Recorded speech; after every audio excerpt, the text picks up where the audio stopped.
Dios no existe. Si a mí me dan a elegir entre Dios y vosotros, no tengáis duda, me quedo con vosotros. Y solo lo vulnerable es digno de amor. ¿Quién seríamos nosotros sin la película que tenemos en la cabeza? Lo que hace que algo sea constructivo es apretar el pause. Una vida no reflexionada no merece la pena. Pensar y actuar está bien, pero hay algo mejor, que es mirar y escuchar.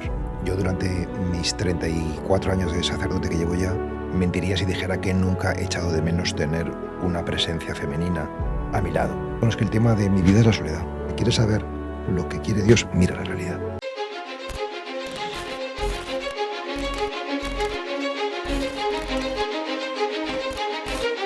Pablo Dors, ¿qué tal? ¿Cómo estás? Pues encantado de estar aquí con vosotros, una alegría y dispuesto a todo. Qué bien. Pues, oye, tenía muchas ganas de hablar contigo, de compartir un ratito contigo, porque te lo decía ahora fuera de micro, que, acabas de publicar un libro que se llama Devoción, pero Biografía del Silencio es un libro que a mí me han recomendado, pero por tierra, mar y aire. O sea, no hay persona, de verdad, que yo conozca de mi círculo que no lo haya leído, y no solo eso, sino que no le haya encantado el libro, ¿no? Y que lo recomiende. ¿Qué tiene Biografía del Silencio? ¿Qué pasó con este libro? ¿O qué sigue pasando con este libro? Pues Biografía del Silencio es un libro que ha cambiado la vida a muchas personas, pero la primera de todas a mí. En mi vida hay un antes y un después de este libro, ¿no? ¿Qué ha pasado? Pues yo creo que la clave de este pequeño texto, ensayo sobre la meditación, es la oportunidad. Es decir, que cayó en un momento, en el año 2012, donde todavía la meditación en nuestro país no tenía el prestigio que ahora va teniendo cada vez más.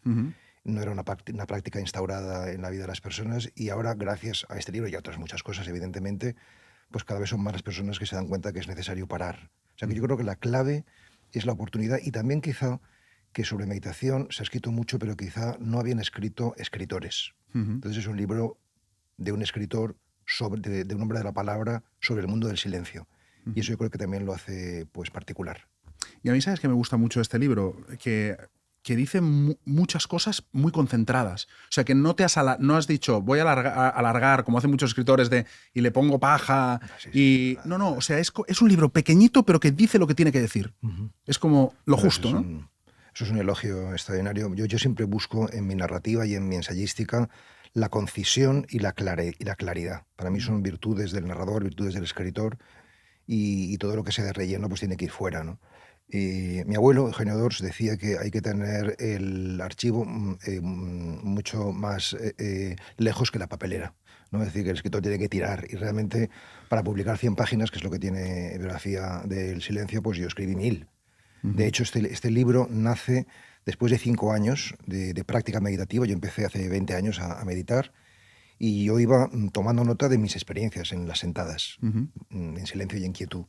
Y de pronto me encontré que tenía como más de 500 páginas, y yo digo, pues aquí seguro que hay algo de toda esta, en fin, experiencia que he volcado, que puede ser interesante. Y empecé a quitar, y lo que quedó es Biografía del Silencio. O sea, que es un libro que no he escrito, sino que más bien he restado, he ido quitando, ¿no? Y Claro. ha quedado la quintesencia, que yo ahora lo leo de vez en cuando y me sorprendo de cómo hace 15 años podía decir yo cosas semejantes. Cuando realmente siento que es ahora cuando las estoy viviendo. Y esto tiene mucha enjundia, porque a mí me da la impresión de que los escritores, o al menos el escritor que yo soy, más que contar lo que hemos vivido, contamos lo que vamos a vivir. Es decir, el libro, más que un acto de comunicación, es un acto de revelación y de profecía. Eso es muy bueno. Sí, y por eso hay que tener cuidado con lo que escribes, porque eso es lo que te espera en el futuro. Tú mismo te vas preparando, ¿no? Y yo leo ahora mi obra, que ya son 14 títulos, y me quedo sorprendido de la enorme coherencia. Y me pasa algo que también le pasaba a mi abuelo, y es que él escribía lo que se llama el glosario, ¿no? Todos los días un artículo para la prensa, y dijo al final, me he encontrado que toda mi vida he estado poniendo ladrillos y ahora descubro que he construido un edificio. Claro. Y eso es muy bonito, ¿no? Darte cuenta de que ha habido una coherencia o una armonía misteriosa, no consciente, pero que en definitiva refleja que has sido fiel a ti mismo. Totalmente. Es aquello que decía Steve Jobs en la famosa conferencia esta de Stanford, que decía, la vida se entiende al revés, ¿no? Sí. Cuando la miras, ves que has unido puntos, y que has sido unido unos puntos que tú no sabías que estabas uniendo. Esto a mí me parece de las cosas más sobrecogedoras, Enrique. O sea, la gente se maravilla ante la naturaleza y es normal, extraordinario, ¿no? Cualquier paisaje pues, puedes sentirte sobrecogido, pero pocos se maravillan ante la historia, Ujú. ante la propia historia, ante la propia biografía. De ahí que yo utilice mucho la palabra biografía, Biografía. porque realmente si tú echas la vista atrás y te das cuenta de que ha habido efectivamente un hilo, no solamente un hilo conductor, sino que todo tenía un propósito Todo ha pasado de forma perfecta, ¿no? perfecto y Sí, necesario. sí. Y esto es algo que te deja totalmente, o sea, decir que toda la historia de la humanidad se ha conjurado para que tú y yo estemos aquí ahora. Hoy estamos hablando. Sí, sí, es Absolutamente. así de misteriosísimo, ¿no? Absolutamente. Yo tengo como siempre con mucha obsesión con el tema del tiempo, ¿no? Porque el tiempo al final nosotros lo hemos hecho cronológico, pero el tiempo de por sí, si intentamos definir el tiempo no existe, ¿no? No es nada el tiempo. Lo medimos y lo categorizamos en horas, pero el tiempo no existe. Entonces siempre pienso, es que a lo mejor es que todo está pasando a la vez. Es que a lo mejor es que ya hemos vivido lo que después vamos haciendo cronológicamente, Sí. ¿no? Sí, el tiempo es una categoría de interpretación y me gusta decir que ¿quién seríamos nosotros sin la película que tenemos en la cabeza? Por ejemplo, yo por las mañanas cuando me despierto, siempre el primer pensamiento es este: ¿a qué me despierto? ¿A la realidad o a mi mente, o a la película de mi mente? Ujú. ¿No? Y ciertamente el tiempo es nuestra película. Claro, totalmente. Sí, sí, es como el marco que nos han puesto, pero en realidad, ¿no? El espacio-tiempo es el marco, pero en realidad, ¿qué hay Me gusta fuera de ese mucho, marco? sí, me gusta mucho que hayamos empezado por esta línea porque efectivamente mm, la meditación, y no solamente la práctica de la meditación, sino el estilo de vida contemplativo, que es a donde conduce la meditación, Ujú. lo que te ayuda es a vivir desde el observador. No desde el que está metido dentro, arrastrado, sino desde fuera. Ves las cosas desde fuera, ¿no? Ujú. Y eso te permite no ser víctima, sino ser señor de las mismas y no identificarte. O sea, yo creo que buena parte de nuestro sufrimiento de la humanidad se debe a que nos identificamos con el cuerpo, con la mente, con los sentimientos, con lo emocional. Y precisamente el trabajo de la meditación nos distancia, nos hace comprender que nosotros no somos el cuerpo, no somos la mente, no somos lo emocional, sino que somos el observador, la conciencia, ¿no? Y Claro. vivir desde ahí te separa del sufrimiento y te permite pues, estar en una paz imperturbable. Claro, la conciencia que lleva la nave, ¿no? De este personaje que somos, ¿no? De este avatar, que yo siempre digo que la vida me parece como un videojuego, ¿no? Que al final tienes un montón de posibilidades, puedes hacer lo que te dé la gana, en realidad, ¿no? Pero hay alguien detrás que está manejando ese videojuego, ¿no? Eso es la conciencia. Sí. Y lo extraordinario es que la conciencia eres tú. Es decir, yo soy cristiano Ujú. y mm, lo que he ido comprendiendo en mi práctica de meditación, que no es otra cosa que oración contemplativa, oración silenciosa, es que, a ver cómo puedo decirlo, Dios no existe, sino que Dios es. ¿No? Que los que existimos somos nosotros, ¿no? Y que nosotros somos la existencia de Dios, ¿no? ¿Y esto qué significa? Significa que en la medida en que entras en este ejercicio de meditación con rigor y con constancia, vas descubriendo que esa dualidad entre Dios y hombre, pues es una invención, es una ficción, es una ilusión en la que nosotros vivimos. Y que, en definitiva, el autoconocimiento, que es lo que busca la meditación, es conocimiento de Dios, que no puedes conocer tu creaturalidad, por decirlo en términos cristianos, sin conocer que Dios es creador y, por tanto, que hay un vínculo profundo y indivisible, que somos nodos. Esto es lo que vas empezando a experimentar en la medida en que vives desde este centro, ¿no? Ujú. ¿Tú cómo descubres la meditación, Pablo? Yo, como casi todo el mundo, por una crisis profunda, Claro. ¿no? Es decir, que yo tenía 40 años, pasé un momento crítico en mi sacerdocio por conflictos institucionales, perdí el suelo bajo mis pies y me di cuenta de que solamente eres fiable tú mismo y las personas que te quieren de verdad. Y entonces pues todo lo demás no tiene fundamento, no puedes apoyarte en ello, ¿no? Y entonces me agarré a mis dos disciplinas fundamentales en mi vida, que ha sido la escritura y la meditación, la palabra y el silencio. Y la fidelidad a estas dos prácticas, a la que he dedicado toda mi vida, mucho tiempo, todos los días, crecientemente al silencio. O sea, ahora por cada hora que escribo medito 2. O sea, hago más tiempo. Por cada vida social que hago una hora de vida social, pues hago 2 de vida privada. Cada vez necesitas más silencio. Sí, porque te das cuenta de que si no te proteges, pues el mundo te puede devorar, ¿no? Y puedes perder tu centro. Se trata de estar en el centro, ¿no? Es decir, que yo, por ejemplo, antes de venir aquí a conversar contigo, pues he estado 1 hora en mi habitación de hotel, pues centrándome para no decir tonterías y hablar desde mi verdad, ¿no? Claro, y cuando salgas de aquí necesitarás también un ratito de meditación. Sí, luego tengo otras más cosas, pero esta noche efectivamente necesitaré... Es que, ¿sabes qué pasa? Que lo que hace que algo sea constructivo, es decir, que realmente contribuye al bien tuyo y de la humanidad en general, es apretar el pause. O sea, es decir, que esta conversación, si no se hace desde el silencio y si no abre a más silencio, se queda en pura palabrería. Entonces, si tú apretas el pause antes y después, permites no solamente tener una vivencia, sino una experiencia. No sé dónde leía yo hace poco, o sea, que no es mía la frase, que una experiencia no reflexionada o una vida no reflexionada no merece la pena. Wow, es buena esa, ¿eh? Es tremenda, sí. Claro. Es decir, que de alguna manera hemos de pasarla... Y para mí esto se ha convertido en un talante de vida. O sea, yo necesito siempre hacer silencio y escribir. Yo escribo mi diario y de alguna forma, o sea, que saldrás en mi diario antes o después. Perfecto, perfecto. Y esta conversación. También porque de ahí sacas las ideas para los ensayos o para las ficciones, ¿no? Es decir, que hay cosas muy pequeñas que uno se observa y eso es lo que se queda grabado. Y a medida que lo vas recreando, pues al fin y al cabo, ¿qué es el alma, no? Sino las imágenes que hemos recordado, que hemos pasado por el corazón y que van configurando pues, un destino, una personalidad, ¿no? Claro, a mí me gusta mucho esto que hablas de la pausa, porque a mí, por ejemplo, estas conversaciones, este podcast, me sirve para hacer esta pausa.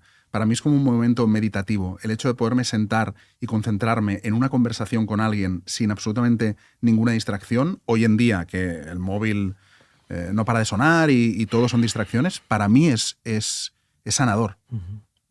Sí, la conversación profunda, como esta que estamos manteniendo ahora mismo, o la lectura de textos interesantes, o el paseo, la naturaleza, hay algunas fuentes para recargar la energía del alma, ¿no?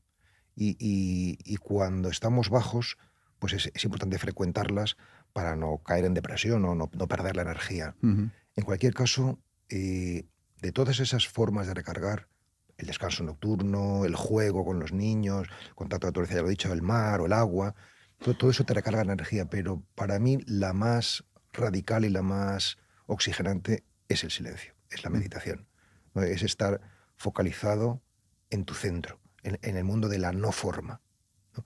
¿Por qué? Porque si tú estás en tu centro, ves el centro del otro. Y cuando tú ves el centro del otro, el otro se siente reconocido y entra en una relación constructiva contigo.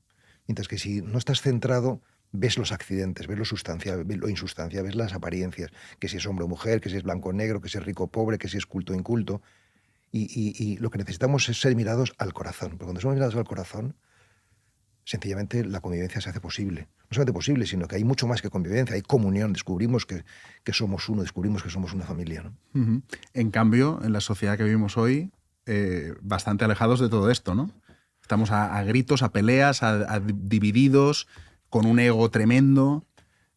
Es curioso porque al mismo tiempo que todo esto es cierto, nos vamos, digamos, exacerbando, generando más frenesí, más desasosiego, más... Al mismo tiempo hay una minoría significativa que va despertando, es decir, que va comprendiendo que necesitamos no solamente la exterioridad, sino sobre todo la interioridad. O sea, el nuevo paradigma de la realidad es la interioridad. Es darnos cuenta de que si dentro no estamos bien, todo lo que hagamos fuera nunca estará bien. O sea, que hasta ahora el mundo ha funcionado desde el paradigma del pensamiento y de la acción. Había que pensar las cosas y actuar. Sentíamos que teníamos que transformar el mundo. Y ahora hemos descubierto que pensar y actuar está bien, pero hay algo mejor, que es mirar y escuchar. O sea, antes de pensar hay que mirar y escuchar. Y eso es contemplar. Por tanto, lo que yo pretendo con mis libros y con, en fin, mis alocuciones es desmontar ese mito del pensamiento y de la acción y darnos cuenta de que el pensamiento, siendo interesante, por supuesto, estamos aquí reflexionando y dedicándonos a elucubrar, no deja de ser alimentado por lo complejo. Tu palabra, la mía, sujeto, verbo, una opinión, otra. Mientras que la espiritualidad, el silencio, la meditación, no aboga por lo complejo, sino por lo sencillo. Es decir, no por el análisis, sino por la síntesis, por la unificación. Y realmente el alma humana necesita de simplicidad. Y por eso, porque es sencillo, es universal. Esta propuesta que intento plantear es universal, es para todos. Y por eso ocurre algo maravilloso con mis libros y con mis conferencias, y es que gente de todas las clases sociales y de todos los niveles culturales enganchan, y eso precisamente lo hace universal. Eso cuando yo digo, por ejemplo, en los grupos que yo animo de meditación, de Amigos del Desierto, que es una asociación que fundé para esto, Sí. yo digo, si este grupo hay gente mayor y gente joven, si hay gente de izquierdas y gente de derechas, gente creyente y gente agnóstica, esto es un buen signo. O sea, la pluralidad es criterio de verdad. Claro. Porque entonces no buscas la autoafirmación grupal, ¿no? Que hay muchos grupos de todo tipo que son todos iguales. Esto significa que lo que les une no es la búsqueda de la verdad, sino la necesidad de autoconfirmación y de seguridad. Es que esta práctica desarticula cualquier intento de seguridad que pueda parte es natural en el ser humano y en cambio alimenta la confianza. Claro. La confianza...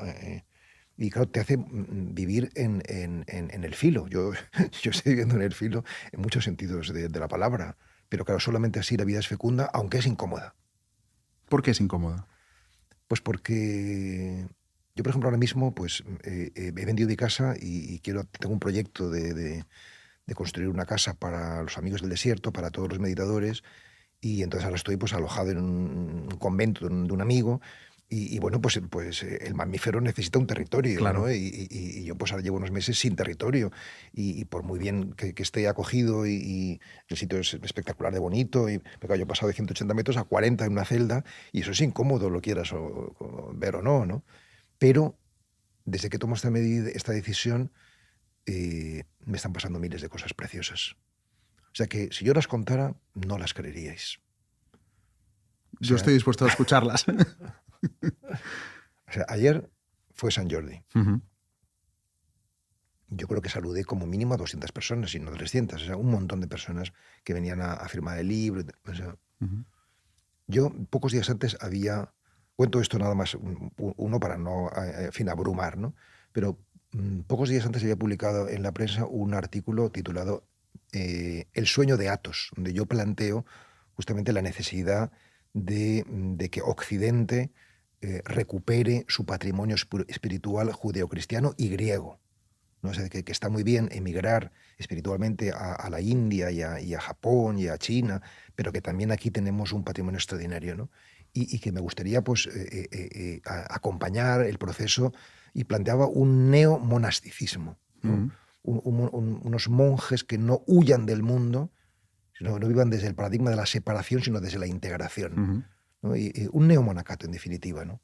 Por supuesto, mixto, contemporáneo, que alimente no solamente el logo, sino el pneuma, es decir, lo místico, lo espiritual, la conciencia. Y ayer, como si, no sé, es que me quedé sorprendido. Tantas personas me hablaban de Athos y, esto no lo sabe nadie, recibí secretamente sobres de donativos. Ostras. O sea, ahora mismo tengo dinero en mi maleta. ¿Qué te dio la gente ayer? Sí, incluso sin querer decir ningún nombre. Bueno, esto es querer formar parte de una causa. Claro, eso es esto, ¿no? O sea, a mí me parecen pues pequeños milagros, que realmente se fían de una persona y dicen, yo quiero colaborar en esto, y ahora se me ocurre hacerlo de esta manera, ¿no? Además de 1000 cosas más que podría contar. Cuando realmente sueltas, como yo estoy intentando soltar, toda seguridad, la vida es sobreabundante, porque la vida es sobreabundante en sí misma. Lo que pasa es que bueno, nuestra mezquindad o nuestra estrechez de miras o nuestros miedos, en definitiva, todo el error en el que vivimos mental, pues nos impide verlo y disfrutarlo. Y Pablo, desde esa perspectiva que estamos hablando de la meditación, del unir, de que no haya diferentes, digamos, grupos, ¿la religión no nos separa? La religión puede separar como puede separar cualquier forma. La religión es una forma cultural.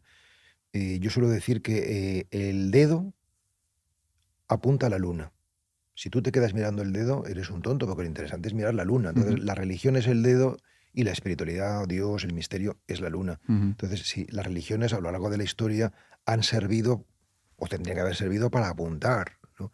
Y por tanto, la religión es la forma o el vaso que da a beber ese vino selecto, ¿no? ujú. Que es Dios, ¿no? Que es el misterio. En la medida en que dé a beber, fantástico. Si no, pues habrá que cambiar de copa o habrá que ver cómo hacemos para beber. Pero yo planteo, porque yo soy cristiano y además sacerdote, Ujú. yo planteo un acercamiento transreligioso. Esto significa que incluye lo religioso, no lo excluye, pero también lo trasciende. No se queda en ello, ¿no? Es decir, yo Ujú. incluyo a mis padres, pero les trasciendo, voy más allá de mis padres. O sea, no me limito a reproducir fatalmente su herencia, sino que soy capaz de decir esto sí, esto no, pero en cualquier caso lo agradezco todo, ¿no? Pues con el mundo religioso yo creo que hemos de hacer algo similar. O sea, es nuestro pasado, sin nuestro pasado no hay presente, porque este presente no es presentismo, es, digamos, todo lo que se ha vivido en el pasado y al mismo tiempo todo lo que proyectamos hacia el futuro. Y la consciencia de esto es lo que nos da la plenitud de este instante, ¿no? Y por tanto, pues así es como lo vivo. Claro, entonces es una religión mal entendida Una la que caricatura, separa. pues es como todo, es como el amor, ¿no? Es decir, o las parejas. ¿Las parejas son una expresión del amor? Pues muchas veces, la mayoría de veces son No. caricatura de lo que el amor es, ¿no? Pero bueno, es el intento de vivirlo, ¿no? Pues tanta distancia hay entre las parejas reales y el amor como entre la religión y Dios. O sea, que Ujú. son medios. Entonces, muchas veces queremos como una puridad, queremos como que el medio sea perfecto, pero los medios no son perfectos. Los medios, gracias a Dios, son imperfectos. Es descubrir la belleza de la imperfección. Es descubrir que yo el otro día en un retiro de la Pascua, de esta Semana Santa, yo les decía a la gente algo que a lo mejor escandaliza a algunos, aunque yo creo que no, porque la gente que me escucha ya me ha escuchado muchas veces y sabe que yo digo estas cosas, ¿no? Yo les dije, el día de Pascua, si a mí me dan a elegir entre Dios y vosotros, no tengáis duda, me quedo con vosotros. ¿Por qué? Porque vosotros sois el rostro de Dios. O sea, lo de Dios no puede, lo de Dios o se traduce en amor, o se traduce en entrega concreta, o es una teoría, o es una cábala. Y esto me parece importante, es decir, que de alguna forma lo espiritual debe encarnarse y cuando se encarna o se concretiza es limitado. Es limitado. O sea, de hecho, eso es el cristianismo, el absoluto encarnado en un particular que es Jesús, que es judío, en una época determinada, con un lenguaje, un idioma Ujú. concreto y muy discutible, ¿no? Históricamente tantas cosas que puede decir o hacer. Pues esa discutibilidad. ¿Pero por qué? ¿Por qué es importante esa concreción? Porque solamente concretándonos nos hacemos vulnerables. Y solo lo vulnerable es digno de amor. Wow. Solo lo vulnerable. Es decir, que podemos admirar a la gente extraordinaria, pero realmente solamente nos construimos por dentro cuando amamos. Es decir, cuando descubrimos que el otro es digno de amor, necesita y por eso la mística debe estar siempre de la mano de la poética, el fondo de la forma. Por eso yo no renuncio a la religión, por muy discutible que sea, porque es por ese cauce tan discutible y tan mediatizado como nos llega pues, la belleza, la verdad y el bien. Ujú. Y por un lado está la religión y por otro está la iglesia, que son Ujú, cosas bastante diferentes. ujú, Justo estamos haciendo la entrevista a unos días de que se haya muerto el Papa, ujú, que es quizá ese encarnamiento de lo que decíamos, ¿no? ujú. De ese Sí, Dios en la tierra. Y ahora pues están pues, con el cónclave y con todo lo que toca. Y a mí eso me parece personalmente un poco un circo, ¿no? ujú. ¿A ti qué te parece todo esto? Ahora el cónclave, el nuevo Papa, todo esto, ¿cómo lo encajamos dentro de la religión? Pues un circo es una manera de leerlo, pero gracias a Dios no es la única. Es decir, que o sea, la Iglesia tiene una dimensión claramente institucional, es evidente, y como tal institución tiene que organizarse, y luego también tiene una dimensión comunional, de comunidad, es decir, que los que creemos en Jesús de alguna forma manifestamos esa fe uniéndonos, o sea, le recibimos la comunión para sentirnos unidos. El sentido de la Eucaristía es justamente la fraternidad universal, ese es el sueño de Jesús. Y luego, históricamente, pues esto se tiene que traducir de muchas maneras, muchas no solamente discutibles, sino deleznables, pero otras muy dignas y muy encomiables. Y bueno, la organización de esta institución es una organización que tiene esta dimensión jerárquica, es decir, que hay un primado, una persona que de alguna manera representa, que es el Papa, que representa el legado apostólico, ¿no? La transmisión de Jesús, y de ahí en adelante. Y luego ya pues que se elige de esta manera o de esta otra, pues eso son cosas culturales bueno, que suscitan nuestro interés y nuestra curiosidad. De hecho, esta película Cónclave que mencioné, yo la he visto hace poco y me ha parecido que es muy interesante y que seguramente las cosas no son muy distintas de cómo ahí se presentan, aunque también tiene su fábula, ¿no? Tiene su parte de Hollywood. ¿Te gustó? A mí me gustó, sí, me gustó. Y bueno, yo soy un hombre de iglesia. Para mí es como, la iglesia es como mi madre y mi hija, ¿no? Es decir, que de alguna manera yo recibo su herencia y también le doy la mía, ¿no? Y me dejo cuidar y la cuido. Para mí es algo parecido a la familia, o sea, que tu familia, tus padres, tus abuelos, te pueden no gustar, pero no deja de ser tu familia, ¿no? Claro. De alguna manera es donde el destino o la providencia, decimos los cristianos, o el azar, dicen los no creyentes, pues te ha puesto, y si te ha puesto ahí, pues es que es ahí donde debes jugar la partida, fundamentalmente, ¿no? Y que si haces un corte radical y no quieres saber nada de los tuyos, el problema lo tienes tú, porque es difícil, por no decir imposible, prescindir por completo de quienes hemos sido. O sea, que lo más sensato siempre, más allá de que pueda haber una mayor o menor identificación con nuestros antepasados, es reconciliarse con ellos, es llevarse bien. Yo me llevo bien con mis antepasados biológicos y espirituales, lo cual no quiere decir que no haya tenido problemas, o los tenga, que no pueda haber fricciones o desacuerdos, pero es que la vida es así, es un baile y hay que intentar pues hacerlo lo mejor posible. Absolutamente. Oye, ahora que hablabas de familia, yo siempre que pienso en sacerdotes, ¿no? Y justamente yo tenía un familiar que era sacerdote y muchas veces tenía conversaciones con él y era una de las preguntas que siempre le hacía, ¿no? Y siempre le decía, nunca, no te has arrepentido, no es la palabra, pero nunca te has preguntado o has tenido la tentación de decir qué sería tener una familia, qué sería tener otro tipo de vida, ¿no? Con familia, hijos. O sea, es una elección tan irrevocable que no sé si mucha gente está preparada para tomarla, ¿no? No, mucha gente no está preparada para tomarla. Incluso yo diría más, la toma demasiada gente. ¡Ostras! Eso sí que no te lo esperabas. No, esa no la he visto venir. No, porque yo creo que, bueno, en primer lugar, yo durante mis 34 años de sacerdote que llevo ya, pues mentiría si dijera que nunca he echado de menos tener una presencia femenina a mi lado. Esto ha sido así. Sin embargo, lo de una familia, hijos y demás, no lo he echado de menos, ¿no? Y ahora, después de más de 3 décadas, siento que la gente que me acompaña y a las que yo acompaño en su camino es mi familia.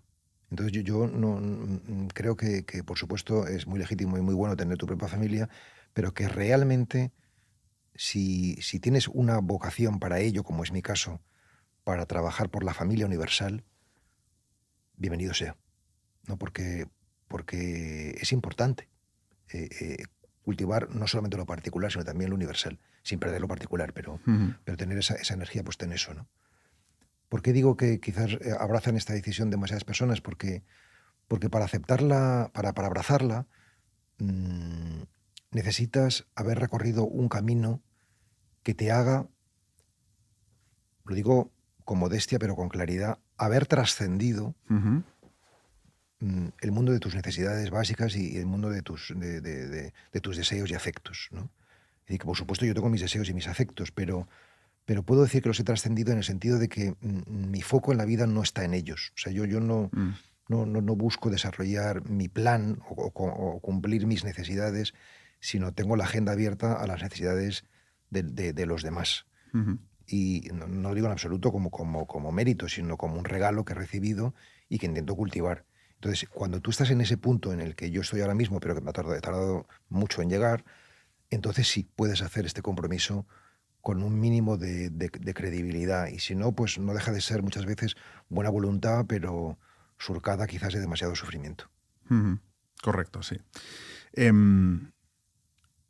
Perdona, porque me he quedado... O sea, es la primera vez que me pasa, pero me he quedado en blanco porque te estaba escuchando tan Sí. atentamente que no tenía lo siguiente que te voy a decir. Sabes que yo he sentido lo mismo exactamente. O sea, yo he sentido que en este momento pues, siempre intentamos andar con la verdad, pero nunca conseguimos, digamos, llegar a un territorio donde la escucha es tal que no estamos en lo que viene después. No, te sino juro que estamos estaba totalmente tan concentrado en lo que me eso estabas diciendo que has acabado y me he despertado. Eso es algo preciosísimo. O sea, eso es lo que a donde lleva la meditación, que eso que hemos vivido en ese instante, porque a mí también me ha pasado, nos descoloca. La realidad tendría que descolocarnos permanentemente.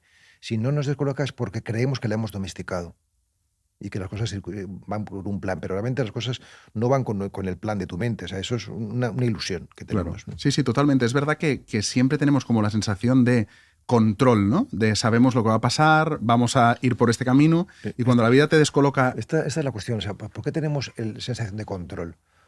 O sea, ¿quién tiene sensación de control? Quien piensa que está en el centro y por tanto lleva los mandos, ¿no? Pero la meditación lo que te hace es descentrarte. Entonces, a medida en que te descentra, pues ya no llevas el control. Y entonces, ¿quién lleva el control? Pues no lo sabes. Claro. Pero te das cuenta de que alguien lo lleva porque las cosas funcionan. De hecho, este programa se está grabando. O sea, sí, claro, sí. Que a lo mejor tú y yo, nuestros organismos, posibilitan que esto suceda, ¿no? Pero realmente no somos nosotros, ¿no? Lo que hace la práctica meditativa es desplazarte del egocentrismo, primero al etnocentrismo, es decir, que importa ya no solamente tú, sino tú y los tuyos, tú y tu familia, tú y tu iglesia, tú y tu partido político, y luego ya finalmente al mundicentrismo, donde no entra solamente tú y los tuyos, sino todos, o incluso el cosmocentrismo, todos y todo. También los animales, también las cosas, todo tiene su lugar. Y realmente ya no hay ningún tipo de prejuicio. O sea, la enseñanza de Jesús de Nazaret menos aplicada es no juzgar. Es decir, yo entro en este estudio y yo entro con la clave de no juzgues, porque si juzgas te creas ya una precomprensión de cómo es el ambiente, de cómo es la persona, que ya te condiciona a no hablar desde tu centro, sino hablar ya desde un prejuicio. De un prejuicio, sí. Y eso es lo que nos impide... Y quiero decir aquí, en público, dado que nos escuchará mucha gente, ¿no? que es posible liberarse de los juicios. O sea, porque los juicios no son otra cosa que la implicación emocional en una valoración. En la medida en la que conseguimos no implicarnos emocionalmente, y para eso sirve la meditación, para irnos distanciando, te entrenas en eso y luego en la vida lo integras, lo vivencias, lo verificas, en esa medida pues estás liberado de esa precomprensión y entonces vives de manera mucho más abierta y disfrutas más. De hecho, yo hablo siempre de, que es el lema personal mío, crecer y servir disfrutando. Es decir, que lo que hagas sirva para los demás, sirva para ti mismo, crezca, y el criterio para saber que estamos creciendo y sirviendo bien es que disfrutamos.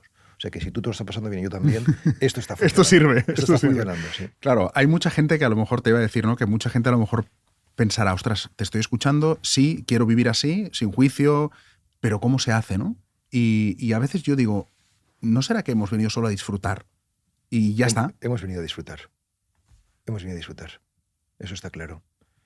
Y la mente nos lo pone a veces difícil, pero bueno, hemos de equivocarnos mucho, tener muchos errores para ir hacia la sabiduría. O sea, yo suelo hablar de nacemos inocentes, la cultura nos hace ignorantes y estamos llamados a pasar a la sabiduría, ¿no? La sabiduría es no la vuelta a la inocencia, sino la vuelta a la inocencia pasando por la ignorancia. Y realmente si estuviésemos despiertos... Yo siempre digo, me gustaría dar retiros y ejercicios espirituales que fuesen de puro juego. O sea, que no hubiese ni silencio, ni palabra de meditación, ni celebración, sino juego, ¿no? Porque eso es lo que... Bueno, es lo que hacen los niños y por eso los niños están tan vivos y disfrutan tanto, ¿no? Y viven tanto, ¿no? Así que sí, ese es el plan. El plan es jugar. Es jugar. El otro día le decía a mi chica, digo... Que no significa ser inconscientes, ¿eh? Porque No, claro, no tiene nada que ver con eso. Irresponsables. No tiene nada que ver con eso, pero el otro día estábamos y estaba viendo a nuestro perro dormir y pensaba, él sí que sabe vivir, ¿no? Sí. Él duerme, cuando le ponen la comida come, cuando le paseas, que es cuando tú quieres, él disfruta el paseo y después vuelve a dormir, ¿no? Y él simplemente está, ¿no? Está integrado con la realidad, sí. Nos cuesta ese ejercicio de... O sea, el camino espiritual, el camino interior, el camino de meditación es para lograr eso. Uh-huh. Ese ensamblaje, esa fusión, sin confusión, pero sí armónica con la realidad. Es decir, que yo hablo de eso de sin confusión, ¿no? Porque no creo en una uniformidad, sino que creo que lo hermoso es la armonía, es decir, la unidad en la pluralidad, que siendo distintos, o sea, que la diferencia no es necesariamente discriminación, sino que la diferencia es lo que posibilita precisamente el juego uh-huh. de cada día que se abre es un desafío a esto que estamos planteando de la armonía, porque hay que dar lugar al trabajo, pero también al descanso, a la conversación, a la meditación, al deporte, al encuentro social, y ese juego de equilibrios es lo que te va a permitir pues, construir una obra de arte con tu jornada y con tu biografía. Uh-huh. Te he oído decir una cosa que me sorprendió mucho en una entrevista que dijiste, te preguntaron por la muerte y dijiste, bueno, yo tengo ganas casi de llegar, ¿no? Y yo, no sé si mucha gente tiene ganas de llegar a la muerte, ¿no? Es como que estamos todos intentando alargar lo máximo posible ese tránsito, ¿no? Yo no quiero alargar más de lo necesario. Es más, es cierto esto de que evidentemente la enfermedad no me apetece. Uh-huh. No creo que el sufrimiento no nos apetece a nadie, pero si viene, es que tiene que venir. O sea, lo que quiero decir es que la diferencia entre una persona espiritual y una persona no espiritual es que la espiritual sabe que todo tiene un propósito de amor y por tanto las cosas no son azarosas o arbitrarias, sino que están orientadas al crecimiento de la humanidad y tuyo, también, en persona, ¿no? Y por tanto, si viene una enfermedad o viene un accidente o viene lo que sea, no es por mala suerte, sino porque eso es lo que de alguna forma tú necesitas en tu camino. Entonces, tener esa confianza básica pues te hace vencer el miedo. Es que al final solamente tenemos dos posibilidades, el miedo o la confianza, el temor o el amor. Y bueno, pues mi trabajo es para vivenciar y transmitir que se vive mucho mejor desde la confianza y desde el amor, ¿no? Y por eso no tengo miedo al futuro, de verdad que no lo tengo. Y no digo que haya ya, en fin, trascendido todo, ni mucho menos, porque tengo de vez en cuando mis visitas sombrías, pero las miro con indulgencia y desaparecen casi en el acto, ¿no? Ahora he confesado en una conversación también de estas de YouTube, que hace poco tuve un día oscuro, un día entero oscuro, o sea, de un poco de desolación, ¿no? Y me ha escrito mucha gente diciendo, no entres en desolación. No caigas tú, que caemos todos, no caigas tú, por favor. Y digo, bueno, es verdad que hacía mucho tiempo que no tenía que ningún sentimiento o emoción oscura me invadía durante tantas horas. Pero se ve que lo necesitaba, ¿no? Para bajarme un poco de a lo mejor de una demasiada y mostrar esa vulnerabilidad que te permite que te quieran y querer pues como somos, con nuestros límites. O sea que no se trata por supuesto, de engañar, pero se trata de andar con la verdad, que eso es la humildad. Humildad es andar en verdad y reconocer pues todo lo que te falta, pero también todo lo que ya has conseguido. Uh-huh. Claro, es que tú estás, Pablo, yo creo, en un filo muy, muy curioso, ¿no? Que es que por un lado estás con un tema pues, meditativo de silencio, pero cuando tú sales al mundo no eres una persona cualquiera, eres una persona que recibe muchos halagos. Entonces entiendo que para ti es más difícil dominar al ego que para otra persona, porque tú ayer viste a 300 personas que te dijeron lo maravilloso que eres, lo mucho que les has ayudado, y eso hay que colocarlo después también, ¿no? Claro, por eso me retiré por la noche a hacer mi horita de meditación. Pero yo al ego le trato como un animal doméstico, es decir, le doy un par de caricias y ya sé que tú quieres salir a la calle a corretear ahora, pero ahora toca otra cosa. Y me parece que, o sea, que es con cariño como hay que tratar al ego, no con enfado, porque si no, pues le activas más y le alimentas, se pone muy contento si te enfadas, porque ha Claro, conseguido lo que quiere. exacto. Y entonces tomárselo un poco más, o sea, el sentido del humor, la cosa más, la, la profundidad y la ligereza, que no quiere decir frivolidad, Ujú. yo creo que eso es muy saludable, eso hace mucho bien, ¿no? Y sí que es cierto que yo vivo una paradoja, que no es necesariamente contradictoria, entre la soledad y la muchedumbre, Ujú, exacto. y, y no puede ser de otra manera, porque realmente lo que uno descubre cuando hace la experiencia de la soledad profunda es que somos muchos. De hecho, cuando yo presenté el penúltimo libro, Los Contemplativos, en Madrid, en un gran teatro con más de 600 personas, yo vi a tanta gente ahí y lo primero que me salió del corazón decir es cuán grande es mi soledad, que he tenido que generar esto para estar tranquilo. Claro, Impresionante. claro, claro. O O sea, sea, el equilibrio siempre, ¿no? claro, es un espejo, al final es un espejo de ti mismo, ¿no? O sea, bueno, es que el tema de mi vida es la soledad. Sabes que hay una editora que una vez dijo que todos los escritores escriben siempre de un tema, solo de un tema, ¿no? Aunque tengan miles de libros, siempre escriben sobre algo. Y lo tuyo sería la soledad. Sí, yo creo que sí. De hecho, yo tengo una trilogía que se llama Trilogía de la Ilusión, conformada por Lecciones de Ilusión, Estupor la Maravilla, Andanzas, El Impresor Zellinger, que son libros que hablan sobre cómo escaparse del sentimiento de soledad por medio de la ficción.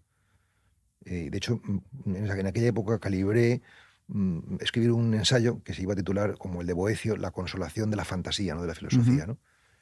Y porque de alguna forma en aquella época entendía la literatura como, como un consuelo eh, eh, frente a la soledad. Y de hecho todos mis personajes pues, se creaban mundos alternativos donde ellos vivían más o menos felices. Lo que pasa es que luego, después de esa trilogía de ilusión, escribí la trilogía del silencio, porque de alguna forma, al final, si vives alienado, si vives nada más en el mundo de la fantasía, pues te estás privando de la verdadera fiesta, que es lo real, ¿no?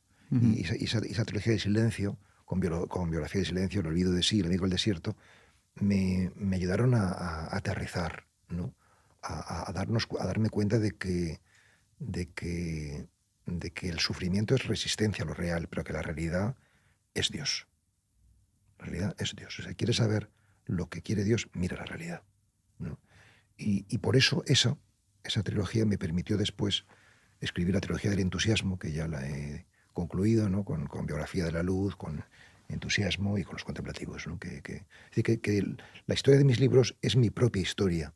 O sea, yo empiezo con la trilogía del fracaso, que es pues, lo oscuro, ¿no? Ideas puras, estreno, contra la juventud, el ego, en definitiva, luego la ilusión, escaparse, ¿no? De la soledad por la ilusión, luego aterrizar con la soledad y el silencio y finalmente pues explotar con la luz y con el entusiasmo, ¿no? Esta es la historia de mi biografía traducida en mis libros. Claro, que es lo que hablábamos al principio, ¿no? Sí. Que al final, cuando ves todo lo que has escrito, dices, ostras, sí, parece que lo haya escrito en orden. Claro, y esa satisfacción, o sea, fíjate que te produce una gran satisfacción cuando la gente te dice cosas bonitas, porque te dice cosas bonitas de verdad. O sea, es decir, la gente no dice que bien escribes, sino me has ayudado a vivir, Ujú. que es mucho más bonito, ¿no? Pero siendo bonito todo eso, la máxima satisfacción es esta que estamos apuntando ahora, cuando tú ves que, por gracia de Dios, por fortuna, por como cada uno quiera decirlo, pero has sido fiel a ti mismo y has dibujado una parábola biográfica bastante límpida, Ujú. si uno la quiere mirar bien, ¿no? Es como confirmar que has hecho lo que tenías que hacer, ¿no? Claro, confieso que he vivido, que decía, ¿no? Y que, bueno, dentro de todas las dificultades y todas las carreteras secundarias y desvíos que has podido tomar y aparentes equivocaciones, se ha configurado un puzzle y finalmente ves un poco Que tiene una el forma. dibujo que hay detrás y eso te produce una gran emoción. Porque, porque el asunto no es solamente ser feliz, sino el asunto es ser fecundo. Es decir, no solamente ser un bonito árbol, sino que tus manzanas den de comer a otros. O sea, cuando vives eso, que tus manzanas dan de comer a otros, pues es la dicha. Ya está. Es la misión cumplida, ¿no? Sí, por eso digo que yo estoy preparado para el final. Aunque seguramente, bueno, pues me queda lo que me tenga que quedar, ¿no? Y intentaré hacerlo lo mejor posible, como decían los ciclistas antes. Exacto. Bueno, esperemos que te quede mucho y que lo podamos disfrutar mucho y podamos disfrutar de esos frutos. Ha sido de verdad un placer hablar contigo esta horita que para mí es meditación, y que sigan yendo muy bien los libros, que eso quiere decir que están ayudando a mucha gente. Pues nada, un gusto y hasta la próxima. Y un saludo a todos los que nos escuchan, ¿no? Un abrazo. Chao.